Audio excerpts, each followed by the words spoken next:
राधे राधे, हरे कृष्ण। आप सभी भक्तजनों को अधिक मास पूर्णिमा की बहुत बहुत शुभकामनाएं। आज के इस पावन अवसर पर आप सभी सुनेंगे पूर्णिमा व्रत में सुनी जाने वाली सभी कथाएं।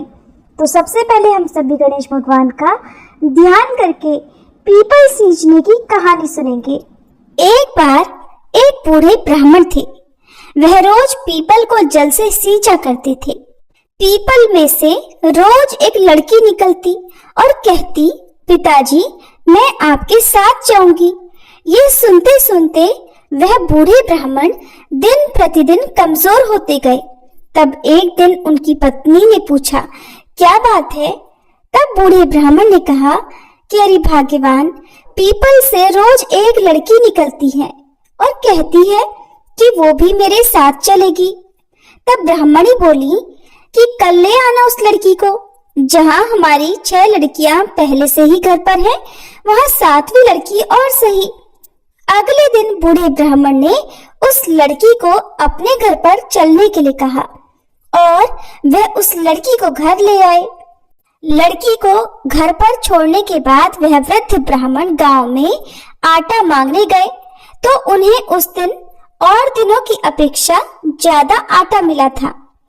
जब ब्राह्मणी घर पर वह आटा छानने लगी तो लड़की ने कहा, माँ जी लाइए, मैं छान देती हूँ आटा। जब वह लड़की आटा छानने बैठी तो परात भर गई। उसके बाद ब्राह्मणी भोजन बनाने जाने लगी तो वह लड़की बोली, माँ जी आज रसोई में मैं जाऊंगी। ब्राह्मणी बोली, नाना तू अभी छोटी है, तेरे हाथ जल जाएंगे। लेकिन लड़की नहीं मानी और वह रसोई में भोजन बनाने चली गई तो उसने कुछ ही देर में तरह तरह के 3600 व्यंजन बना डाले और आज तो सभी ने भरपेट भोजन किया। इससे पहले वह सभी आधा पेट भूखा ही रहते थे। रात हुई तो ब्राह्मणी का भाई आया और कहने लगा, दीदी मुझे तो भूख लगी है, मैं भोजन करूंगा। ब्राह्मणी परेशान हो गई कि अब रात को वह खाना कहाँ से लाएंगी। तब लड़की ने पूछा, माँ जी क्या बात है? ब्राह्मणी ने कहा कि तेरा मामा आया है और वह रोटी खाएगा, लेकिन रोटी तो सबने खा ली है, अब उसके लिए मैं कहाँ से लाऊंगी। लड़की बोली, माँ जी आप चिंता मत कीजिए, मैं बना दूंगी। और फिर वह लड़की रसोई में गई और मामा के लिए 3600 व्यंजन बना दिए।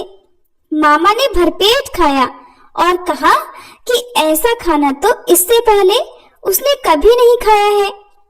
ब्राह्मणी ने कहा, भाई तेरी पावनी भांजी है, उसी ने बनाया है।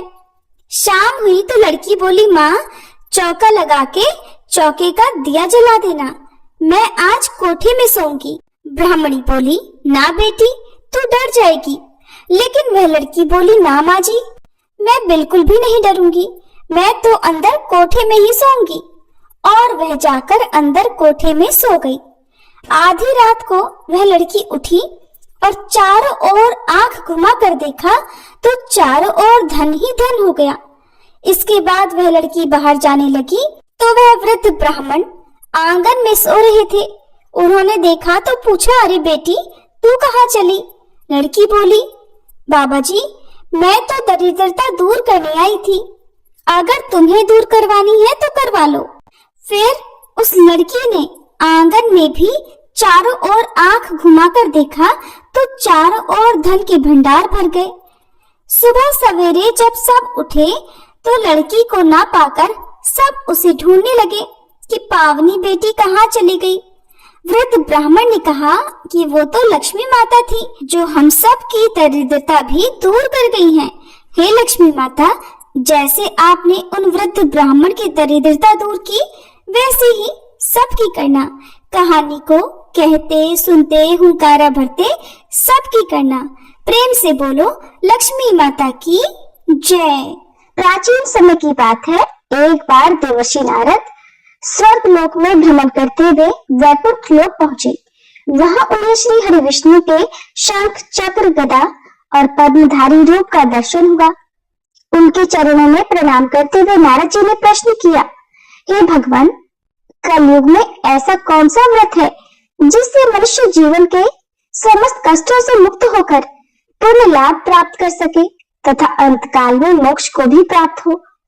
तब श्री लक्ष्मी नारायण भगवान ने कहा, हे नारद, जो मनुष्य 32 पूर्णिमा तिथियों तक श्रद्धा और नियम पूर्वक उपवास करता है, श्री सत्यनारायण कथा का पाठ करता है, चंद्रमा को अर्घ्य अर्पण करता है तथा ब्राह्मणों को दान देता है, वह समस्त पापों से मुक्त होकर विष्णु लोक को प्राप्त होता है। अब मैं इस व्रत से संबंधित एक कथा का वर्णन करता हूँ, कृपया ध्यान पूर्वक श्रवण करो। प्राचीन काल में विदिशा नगरी में धर्मदत्त नाम का एक ब्राह्मण रहा करता था। वह बहुत निर्धन होते हुए भी अत्यंत धर्मनिष्ठ और भक्ति भाव वाला व्यक्ति था। एक बार उसे स्वप्न में मैंने दर्शन देते हुए कहा कि हे धर्मदत्त, तुम 32 पूर्णिमाओं का व्रत करो, प्रत्येक पूर्णिमा को उपवास करो, सत्यनारायण व्रत कथा का पाठ करो तथा ब्राह्मणों को भोजन कराओ। इससे तुम्हारी जीवन की दरिद्रता दूर होगी और अंततः तुम्हें मोक्ष भी प्राप्त होगा। तब धर्मदत्त ने मेरी आज्ञा के अनुसार पूर्णिमा व्रत का पालन किया। प्रत्येक पूर्णिमा को स्नान, पूजन, कथा, अन्नदान और चंद्रमा को अर्घ आदि सहित व्रत किया। 32 पूर्णिमा को उन्होंने ब्राह्मण भोज, हवन और विशेष पूजन के साथ व्रत का उद्यापन भी किया। इसके बाद उनके जीवन में एक अद्भुत परिवर्तन आया। इस दिव्य व्रत के प्रभाव से उन्हें धन, संपत्ति, यश और संतानों की प्राप्ति हुई। अंत समय में जब उनका भौतिक शरीर छूटा, तब इसी व्रत के पुण्य फल से उन्हें वैकुंठ लोक की भी प्राप्ति हुई। श्री लक्ष्मी नारायण भगवान के श्रीमुख से पूर्णिमा व्रत की ऐसी महिमा सुनकर देवर्षि नारद उन्हें प्रणाम कर वहां से अन्यत्र चले गए ताकि वे और भी मनुष्यों को पूर्णिमा व्रत का महत्व बता सके। ऐसी है पूर्णिमा व्रत की महिमा।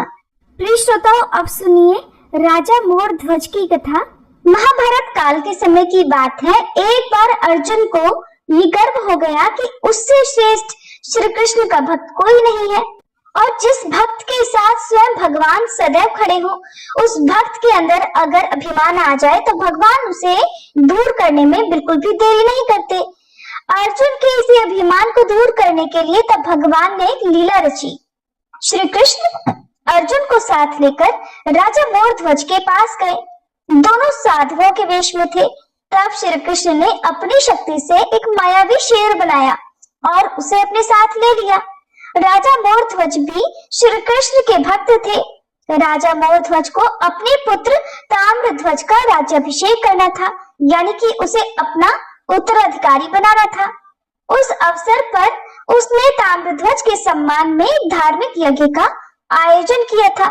श्री कृष्ण के साधु वेश में होने के कारण राजा मोर ध्वज और उनके परिवार के सदस्य श्री कृष्ण को नहीं पहचान पाए। जब राजा मोर ध्वज ने उन दोनों साधुओं से भोजन करने का अनुरोध किया, तब साधु वेशधारी श्री कृष्ण भगवान ने कहा, महाराज, पहले मेरे सिंह को भोजन कराओ। ये मानव मांस खाता है और खास बात यह है कि आज जो कोई भी सिंह का भोजन बनेगा वह स्वर्ग प्राप्त करेगा। ये एक संत का वचन है, लेकिन किसी यात्री या मजदूर को मत पकड़ लाना। आज ये सिंह आपके परिवार के सदस्य का ही मांस भक्षण करेगा।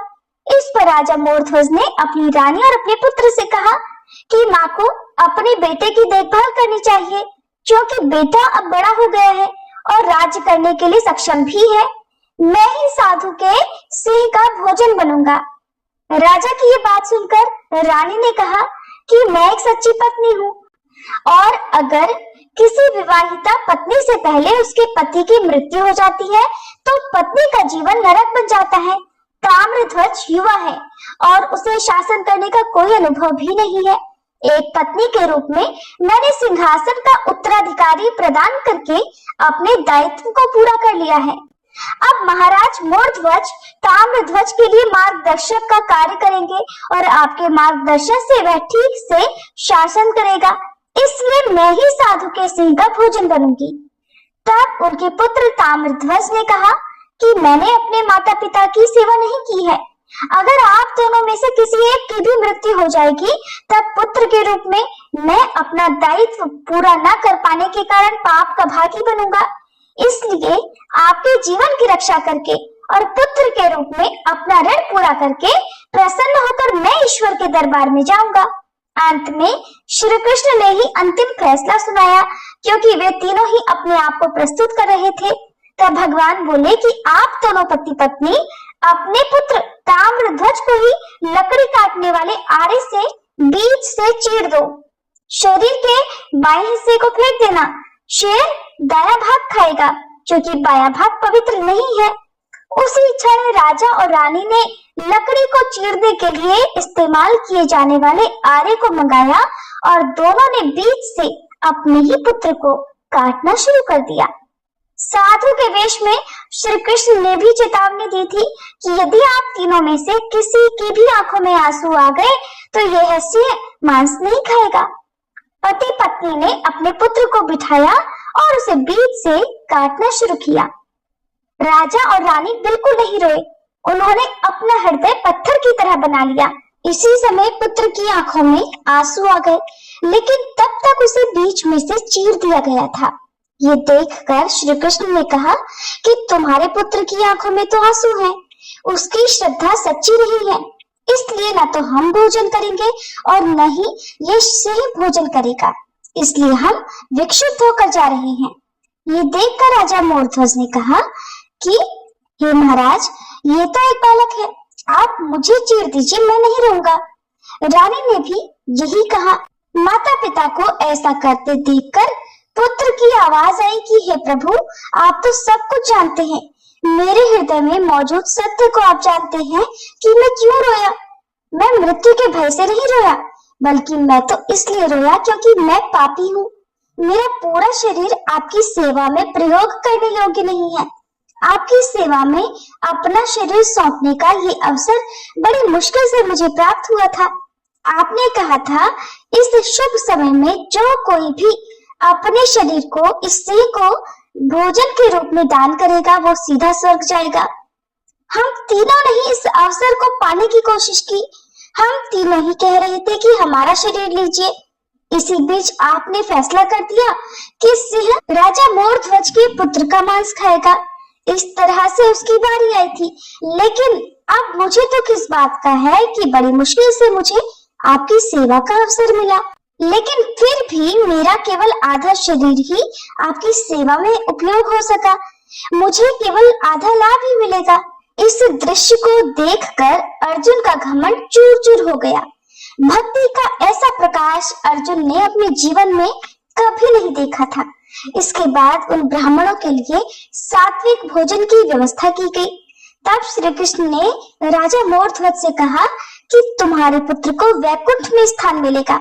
ईश्वर तुम्हारी दान भक्ति से अति प्रसन्न रहता है और वह कभी अपने भक्तों का अहित नहीं करेंगे।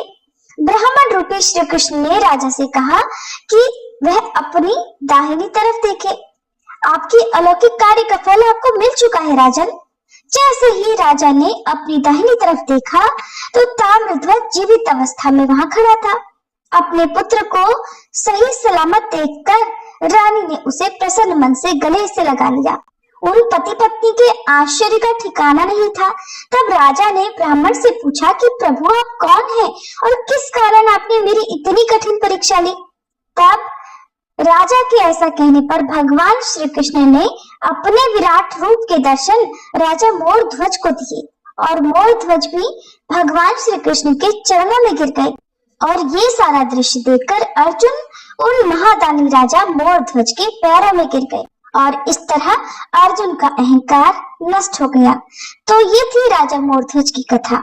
सभी प्रेम से बोलिए भक्त वत्सल भगवान की जय। भक्त राजा मोरध्वज की जय। अब सुनिए तुलसी महारानी की कथा। एक बार की बात है, एक ब्राह्मण देवता थे। वह प्रतिदिन मंदिर जाते थे।